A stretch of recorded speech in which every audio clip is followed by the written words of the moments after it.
Hello students, मैं आज आप लोगों को आज की वीडियो में कक्षा 11वीं वाले विद्यार्थियों को गणित सब्जेक्ट के प्रश्नावली 17.9 का दूसरा प्रश्न बताने वाला हूं। तो चलो देखते हैं दूसरा प्रश्न को। गुणोत्तर श्रेणी 3, 3 का 2 घात, 3 का 3 घात के कितने पद आवश्यक है कि उनका योगफल 120 हो जाए।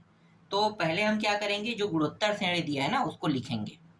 तो गुणोत्तर श्रेणी दिया है उसको लिख लेते हैं। हल दिया है गुणोत्तर श्रेणी 3, 3 का 2 घात, फिर 3 का 3 घात, इस तरीके से आगे बढ़ते रहेगा। तब तक के बढ़ते रहेगा जब तक के इन सभी का योग 120 तक के ना हो जाए, है ना। तो यहाँ पे जो a का मान है वो क्या रहेगा, 3। r का मान, तो पीछे वाले पद में आगे वाले पद को भाग दे दो तो r का मान निकल जाएगा। और दिया क्या है इस प्रश्न में, Sn का भी मान दिया हुआ है। तो Sn का मान कितना है, Sn का मान है मतलब जो योगफल है वो दिया हुआ है ना, तो Sn का मान मतलब योगफल का मान, तो 120 इस प्रश्न में दिया हुआ है। ठीक है, तो देखो a, r और Sn का मान हमें पता है।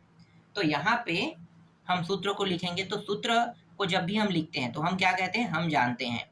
देखो चाहे वो सर्वसमीका हो या सूत्र हो, तो हम क्या लिखते हैं, हम जानते हैं Sn बराबर a। अब यहाँ पे r पहले रहेगा, r का घात n पहले रहेगा कि 1 पहले रहेगा। ठीक है, ये सबसे बड़े क्या होता है, थोड़ा सा कंफ्यूजन होता है। तो ये मैं बता देता हूँ कि r का मान जब 1 से अधिक हो, तो देखो r का मान 1 से अधिक है मतलब कितना है, 2 3 आ रहा है ना, तो अधिक है तो क्या होगा, r पहले लिखा जाएगा, r का घात 1 माइनस 1 को, इसके बाद नीचे में r माइनस 1।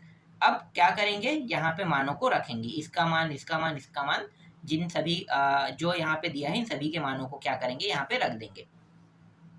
तो Sn का मान है 120, a का मान 3, r का मान भी 3 है, 3 का घात n माइनस 1, फिर 3 माइनस 1, यहीं से कटा देते हैं, 3 एकम और ये हो गया 3 चौके 3 शून्य, तो 3 का घात n माइनस 1 और इन दोनों को घटाएंगे कितना आ जाएगा, 2 आ जाएगा। 2 और 40 गुणा हो जाएगा, कितना हो जाएगा, 80, है ना। तिर्यक गुणा नियम आपको पता है, यहाँ पे कुछ नहीं मतलब 1 है तो इसका इसके साथ गुणा, इसका इसके साथ गुणा है, यही नियम है। देखो ये इसके साथ गुणा होता है और ये इसके साथ गुणा होता है, इसी को हम क्या कहते हैं, तिर्यक गुणा नियम कहते हैं। अगर इस प्रकार से मान दिया रहता है तो 4 पद वालों में, पहला दूसरा तीसरा चौथा ना। अब यहाँ पे बचा कितना है, 3 का घात n माइनस 1, है ना। इसको भी इस पार ले आते हैं तो क्या हो जाएगा, प्लस होके जुड़ जाएगा, माइनस प्लस हो जाएगा इस साइड आके, तो 80 से क्या होगा, 81 बन गया और 3 का घात n। अब इसको भी क्या करेंगे, ये जो 81 है 3 के घात के रूप में इसे भी क्या करेंगे, बांटेंगे, तो ये होता है 3 का घात 4 होता है और 3 का घात n। तो देखो 3 3 नीचे में दोनों में दिया है, कॉमन है ना, तो 3 का घात n और ये 4। ठीक है, तो 3 और 3 कट गया, घात बस बचेगा, तो 4 और ये n, तो n का मान कितना आया, n का मान 4 प्राप्त हुआ। यही क्या है, इस प्रश्न का उत्तर है। समझ में आया, n का मान 4 कैसे आया, जैसे अभी मैंने हल किया वैसे ही आपको भी हल करना है। ठीक है, तो ये आपको समझ में आ गया होगा। चलो अगला प्रश्न देखते हैं। देखो तीसरा प्रश्न को, गुणोत्तर श्रेणी 1 4 16 64 के कितने पद आवश्यक है कि उनका योगफल 5461 हो जाए, है ना। तो 5461 होने के लिए कह रहा है, तो चलो इसको भी हल करते हैं। तो सबसे पहले हम क्या करेंगे, ये जो गुणोत्तर श्रेणी है ना इसको पहले लिख लेते हैं। हल दिया गया है गुणोत्तर श्रेणी 1 + 4 + 16 + 64, तो a का मान 1 रहेगा, r का मान पीछे वाले में आगे वाले को क्या करना है, भाग दे देना है, तो 4 ही आएगा। और यहाँ पे Sn का मान पहले ही दिया हुआ है 5461। अब यहाँ पे हम लिखेंगे, हम जानते हैं सूत्र Sn। अब यहाँ पे देखो r का मान 4 है ना, r का मान क्या है, 4 है, तो पहले किसको लिखेंगे, r को, r का घात n माइनस 1 r माइनस ए कोष्टक बंद और आगे में ए। तो एस एन का मान कितना है, रख देते हैं 54 61। ए का मान 1 है, आर का मान कितना है 4, तो 4 का घात n माइनस 1 और 4 माइनस 1, तो 54 61। तो 1 का गुणा इसके साथ होगा तो सेम टू सेम यही मान आएगा ना, इसलिए 4 का घात यहाँ पे n बस लिख देते हैं माइनस 1, फिर इसको घटाएंगे कितना हो जाएगा 3 हो जाएगा, है ना। घटाने पर कितना हो जाएगा 3 हो जाएगा। अब 3 यहाँ पे देखो कुछ नहीं मतलब 1, 3 और इसका गुणा हो जाएगा, तो गुणा होने पर कितना होगा, तो गुणा होने पर ये हो जाएगा 16,383, 16,300 ये रहा 83। और इस साइड बचेगा 4 का घात n, 4 का घात n और माइनस 1 बस बचेगा, ठीक है। और इस 1 को अब इस पार ले आते हैं, तो माइनस से क्या हो जाएगा, ये प्लस हो जाएगा, तो प्लस होगा तो ये 16,384 हो जाएगा और 4 का घात n, ठीक है, 4 का घात n। अब इसको भी क्या करेंगे, इसको भी 4 के घात में बांटेंगे, ठीक है, 4 के घात में बांटेंगे। तो 4 के घात में बांटेंगे तो नियम क्या है, इस तरीके से आपको क्या करना है, गुणनखंड करना है, ठीक है, गुणनखंड से ही निकलेगा 16 3 8 4, ठीक है। 4 के पहाड़े से पहाड़ा पढ़ते जाओ, कितने बार जाएगा बस हमें वो निकालना है, ठीक है। तो यहाँ पे मैं डायरेक्ट रख देता हूँ, ठीक है, गुणनखंड करना तो आता ही होगा। तो ये हो गया 4 का 7 घात हो गया और ये 4 का n। आगे जब हम इसको हल करेंगे 7 बराबर n आ जाएगा, तो ये जो है ना 7वां पद है, ठीक है। ये जो मान है 5461 जो है ना, वो सभी पदों का योगफल है, वो कौन से मतलब सभी पदों का योगफल है, तो कौन से रहेगा 7वां पद में, है ना। तो 7 पदों का योगफल है समझो। तो जो अभी मैंने मान निकाला है वो सारे मान 7 पदों का योगफल का है, ठीक, ये भी हो गया। चलो अगला देखो, देखो चौथा प्रश्न को देखो। चौथा जो प्रश्न है ना, गुणोत्तर श्रेणी दिया हुआ है, n पदों का योगफल इतना है तो n का मान ज्ञात कीजिए। इसमें भी n का मान ज्ञात करना है ना, तो ये प्रश्न भी बन जाएगा, इसलिए मैं छोड़ देता हूँ। जैसे दूसरा को मैंने बनाया है वैसे ही चौथा भी बनेगा और तीसरा भी सेम टू सेम वैसा ही बना है ना, तो सेम टू सेम बनेगा। बनाने के तरीके में किसी भी प्रकार का चेंजेस नहीं है, ठीक है। तो चौथा छोड़ देते हैं, डायरेक्ट आते हैं पांचवा में। देखो पांचवा थोड़ा अलग तरीके का है।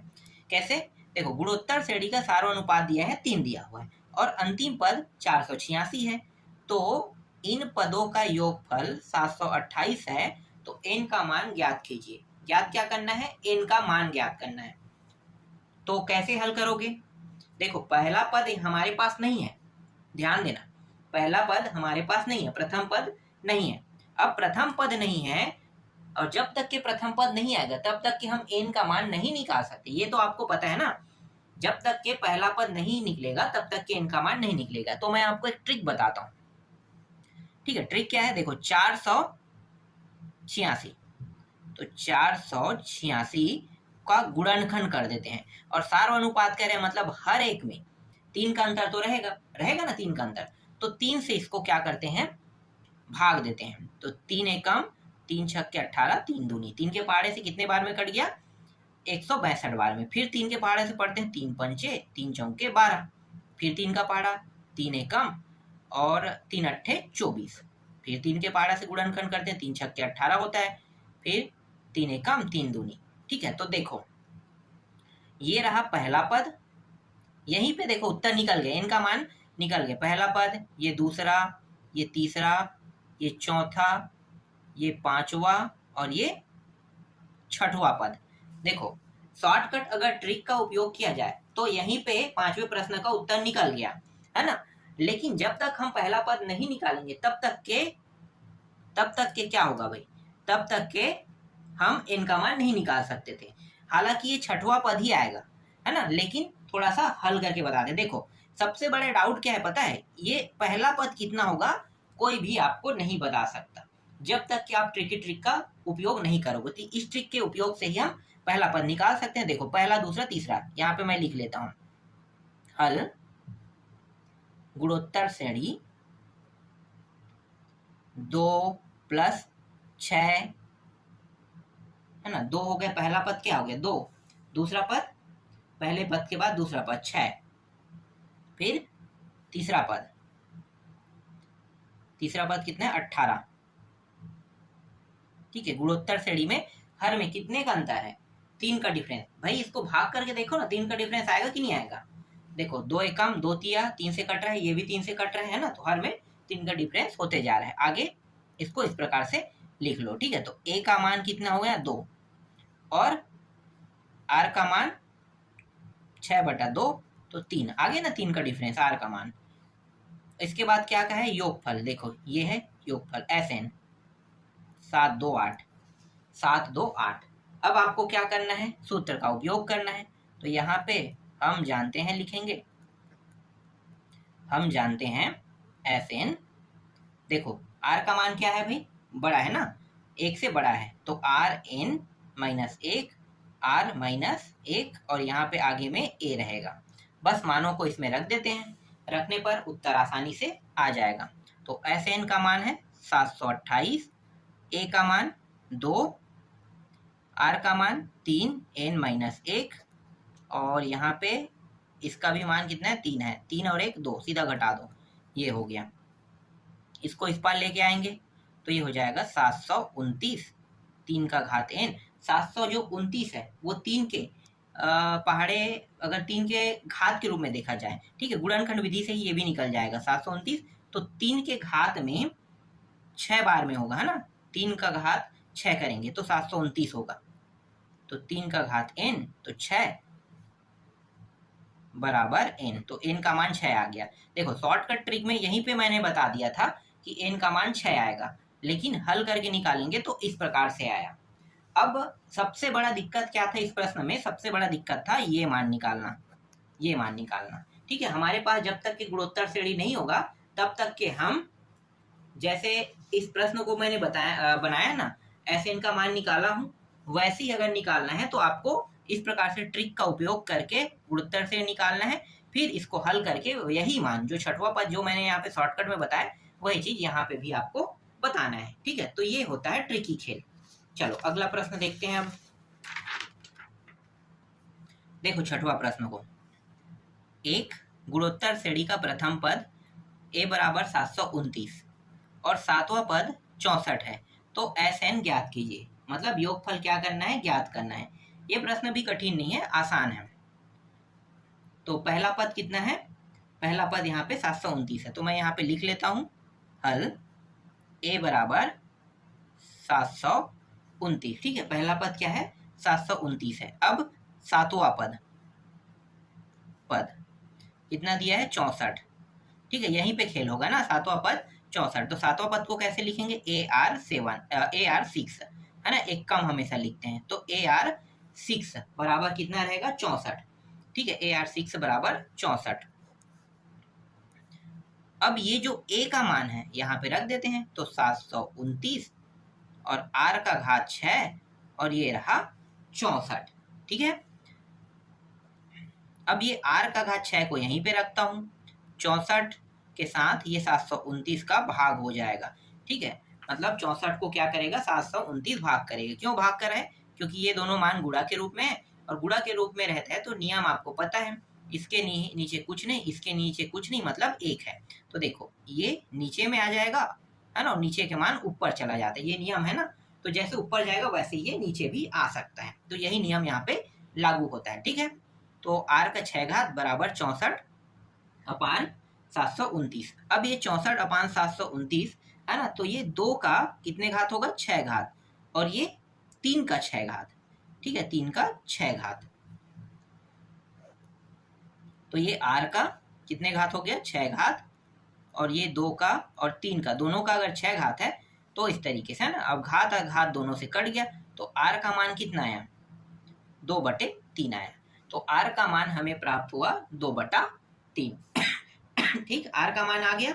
अब क्या निकाल सकते हैं, जब R का मान हमारे पास है तो आसानी से हम SN का मान निकाल सकते हैं ना, तो SN का मान निकाल लेते हैं। तो यहाँ पे SN नहीं है, ये सातवां पद है। ठीक है, यहाँ पे मैं SN लिख दिया था, सातवां पद का मान निकालना है। तो S7 बराबर ए। अब यहाँ पे मुझे ये बताओ कि आर पहले रहेगा कि बाद में? ठीक है, बाद में रहेगा। क्यों बाद में रहेगा? देखो, आर पहले रहेगा कि बाद में रहेगा, है ना? तो ये पहले आपको क्या करना है, ये देखना है कि आर का मान पहले रहेगा कि बाद में रहेगा। तो इसमें भी पहले रहेगा, आर का घात n माइनस 1 आर माइनस 1। ठीक है, मानों को अब रख देते हैं। ए का मान 729, आर का मान 2/3, इसको बड़ा कोष्टक में लिख लेते हैं। अब छोटा कोष्टक में n, फिर माइनस 1, ये बड़ा कोष्टक बंद, फिर 2/3 माइनस 1, तो 729 बड़ा कोष्टक 2/3 घात n माइनस 1 कोष्टक बंद, ये हो गया 3 एकम 3, और घटाएंगे तो माइनस 1/3 आ जाएगा, है ना? तो माइनस 1/, ये क्या हो गया, 3 हो गया। और यहाँ पे n है ना, n की जगह पे भी देखो ये 7वां है तो 7 रख देते हैं, ज़्यादा अच्छा रहेगा। n न रख के अब 7 रख दो, ठीक है, क्योंकि ये 7वां पद के निकाले तो 7 रख देते हैं इस तरीके से। तो ये 7 2 9, और ये हो जाएगा 2 का घात 7, है ना? 2 का घात 7 मतलब 128, 128, और 3 का घात 7, 3 का घात 7 का मतलब हो जाएगा 2187, फिर माइनस 1, फिर माइनस 1/3। अब यहीं पे हम नियम लगाते हैं, पहला चौथे का गुणा, है ना? तो पहले चौथे का गुणा वाला जो नियम है उसको लगा देते हैं। तो ये हो जाएगा 7 2 9, ये ऊपर चला जाएगा, तो ऊपर जाएगा, और ये माइनस को भी मैं आगे ले जाता हूँ, ठीक है, ये आगे, ये और ये गुणा, तो ये 3 के साथ गुणा हो गया। और यहाँ पे इसको हल करेंगे तो देखो, जब तक के बराबर न हो हर तब तक के जुड़ नहीं सकता और नहीं ये घट सकता, है ना? तो इसको घटाएंगे तो इसका गुणा इसके साथ, है ना, और इसके साथ भी, तो ये हो जाएगा 128 माइनस 2187, और इन दोनों का साथ में 2187, इस प्रकार से। तो माइनस 729 गुणित 3, और इसको घटा देते हैं, तो घटाने पर ये आ जाएगा माइनस 2059 आ जाएगा, और नीचे में है 2187, ठीक है, 2187। तो देखो, जब मैं इन दोनों को गुणा करूंगा, ठीक है, इन दोनों को गुणा करूंगा तो ये मान इसके बराबर रहेगा, तो मैं इसको और इसको एक साथ क्या कर देता हूँ, काट देता हूँ, कट गया। ये माइनस और माइनस क्या हो जाएगा, प्लस हो जाएगा, तो दोनों माइनस जुड़ के प्लस, तो 20 56, ठीक है, 56 नहीं यार, यहाँ पे गलती कर दी होगा, ये 9 है, ठीक है, 2059, और यही क्या है, इस प्रश्न का उत्तर है। ठीक है, तो इस तरीके से S7 का मान भी आ गया। ठीक है, इसके बाद नेक्स्ट प्रश्न देखते हैं। देखो 7वां प्रश्न को, यदि गुणोत्तर श्रेणी के प्रथम 3 पदों और प्रथम 6 पदों का अनुपात 125 152 है, सारो अनुपात ज्ञात कीजिए। ज्ञात क्या करना है, सारो अनुपात ज्ञात करना है ना। तो यहाँ पे मैं क्या करूंगा, मैं मान लूंगा, माना प्रथम पद ए तथा, और किसको मानूंगा, सार अनुपात को, तो सार्व अनुपात आर है। ठीक है, दोनों का मान हमें पता नहीं है, तो क्या करेंगे, मैं इसको मान लूंगा ना, मतलब हम इसे मान लेंगे। ठीक है, सबसे पहले यहाँ पे S3 लिख लेते हैं। ठीक है, S3 का सूत्र क्या रहेगा भाई, S3 का सूत्र रहेगा a 1 माइनस आर का 3 घात, क्योंकि ये 3 है तो 3 घात रहेगा, फिर 1 माइनस आर, और S6 का देखो ना, 3 पदों, है ना, प्रथम 3 पदों और प्रथम 6 पदों का अनुपात, तो 3 और ये 6, तो a 1 माइनस आर का 6 घात और 1 माइनस आर। ठीक है, यही होगा। अब क्या करेंगे, ये दोनों को अनुपात के रूप में दिया है तो अनुपात के रूप में लिख लेंगे, मतलब ये s का 3 घात और ये s का 6 घात, इस तरीके से। तो एक दूसरे को ये क्या कर रहा है, एक दूसरे को ये भाग कर रहा है ना, तो एक दूसरे को भाग कर रहा है, तो आप ये भी कह सकते हो कि इसको समीकरण 1 नाम दे दो, इसको समीकरण 2 नाम दे दो। तो समीकरण 1 को समीकरण 2 से भाग देने पर कहोगे, तो भाग देंगे तो जो समान समान है वो कट जाएगा। देखो पहला, दूसरा, तीसरा, चौथा, तो पहला और चौथे का गुणा दूसरे और तीसरे का गुणा, यही होता है, नियम तो यही है। तो पहला दूसरा और चौथा, तो दूसरा और चौथा क्या हो जाएगा, कट जाएगा, बचेगा क्या, ये। तो ए 1 माइनस आर का 3 घात और ए 1 माइनस आर का 6 घात। देखो ए भी कट रहा है ना, तो इसको भी कटा देते हैं। ठीक है, ये भी कट गया, तो मान कितना प्राप्त हुआ, इतना प्राप्त हुआ। ठीक, आगे इसको और हल करते हैं। तो देखो 1 माइनस आर का 3 घात और ये जो है ना 1 माइनस आर का 3 घात और 1 माइनस आर का 3 घात, माइनस नहीं प्लस आर के 3 घात में बढ़ जाएगा, तो ये और ये भी कट गया। तो यहाँ पे बचा क्या, S3 S6 1/1 प्लस आर का 3 घात, बस क्या होगा यहाँ पे बचेगा। ठीक है, अब यहाँ पे जो प्रश्न में अनुपात दिया है ना 125, ये S3 का मान है और 152 S4 का मान है। क्या करेंगे, ये जो समीकरण 3 है इसमें रख देंगे। तो S3 कहाँ पे है, यहाँ पे, तो यहाँ पे मैं 125 लिखूंगा और S6 है 152 लिखूंगा। तो 1 प्लस R3। अब नियम क्या है भाई, आपको पता है ना, नियम क्या है वो आपको पता है। तो नियम का यहाँ पे क्या करेंगे, उपयोग कर देंगे। ठीक है, उपयोग, तो ये जो मान है, ठीक है, ये इस साइड चला जाएगा ऊपर में, लेकिन ये जो मान है इसको मैं वापस रिवर्स क्या करूंगा, नीचे में ला लूंगा, क्योंकि संख्या को एक साइड रखेंगे और जिसमें संख्या नहीं है, ठीक है, जैसे r जो है संख्या नहीं है तो उसको अलग रखेंगे। तो ये हो जाएगा 1 प्लस आर का 3 घात। ठीक है, यहाँ पे आ गया, ये 152 ऊपर चला जाएगा और 125 नीचे आ जाएगा, इस तरीके से। ठीक है, अब इस एक को भी इस पार ले आते हैं, क्योंकि एक जो है वो संख्या है ना, तो r के साथ तो नहीं रह सकता, तो r के साथ रखेंगे नहीं, तो r का 3 घात 152 125 माइनस 1, आगे इसको हल करते हैं। तो 152 माइनस 125 फिर 125, घटाएंगे कितना आएगा, तो r का 3 घात, तो घटा देते हैं, तो घटाने पर ये आ जाएगा 27 और नीचे में 125। ये होता है 3 का 3 घात और ये होता है 5 का 3 घात होता है। ठीक है, दोनों में देखो घात क्या है, 3 है, तो ये हो जाएगा r का 3 घात 3/5, इसका भी 3 घात, घात कट गया, r बराबर 3/5। तो r का मान ही निकालना था इस प्रश्न में और r का मान यही है। ठीक है, तो इस तरीके से उत्तर यहाँ पे हमें प्राप्त हो गया। तो आज की वीडियो में बस इतना ही बताऊंगा, बाकी जो प्रश्न बचा है उसको मैं आपको नेक्स्ट वीडियो में बताऊंगा।